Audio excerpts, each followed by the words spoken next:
Miss అమ్మలో భానుమతి గారిని book చేశారు. హ్మ్. బుక్ చేస్తే ఒకరోజు 11:00 షూటింగ్ వచ్చింది. హ్మ్.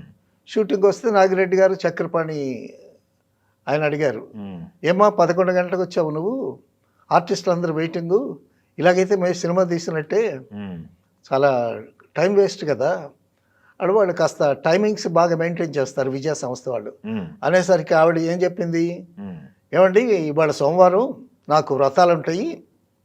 మీ మేనేజర్‌తో చెప్పాను నేను 11:00కి వస్తానని. హ్మ్. అలాగే 11:00కి వచ్చాను. మీ మేనేజర్ మీకు ఇన్ఫర్మేషన్ ఇవ్వకపోవటం అనేది అతని తప్పు, నా తప్పు కాదు." హ్మ్. అది ఇది అని ఆవిడ సమాధానం చెప్పేసరికి వాళ్ళు కూడా ఒక మాట అన్న తర్వాత కౌంటర్ కూడా వస్తుంది కదా! అవును. ఆ విధంగా ఆవిడ తప్పుకుంది. ఓహో! నేను అక్కడ ఇష్యూ అయ్యి గొడవై తప్పుకుంది. గొడవ తప్పుకుంది. ఓహో! తప్పుకుంటే ఆవిడ ప్లేస్‌లో హ్మ్. సావిత్రిని పెట్టారనమాట. ఆహా! ఆ విధంగా మిస్ అమ్మ అనేటటువంటి బ్లాక్ సినిమా బస్టర్ సావిత్రి గారు. సావిత్రి గారికి వచ్చింది. హుహు. అది బెంగాలీ స్టోరీ ఇది. హుహు. బెంగాలీ తీసుకొని హ్మ్. దాన్ని తెలుగులో చేద్దామనేటటువంటి ఉద్దేశంతో హ్మ్. దానికి బహుశా ఇఫ్ ఐ రిమెంబర్ వాళ్ళు చక్రపాణి గారి స్క్రిప్ట్ రాసినట్టు గుర్తు నాకు. హుహుహు.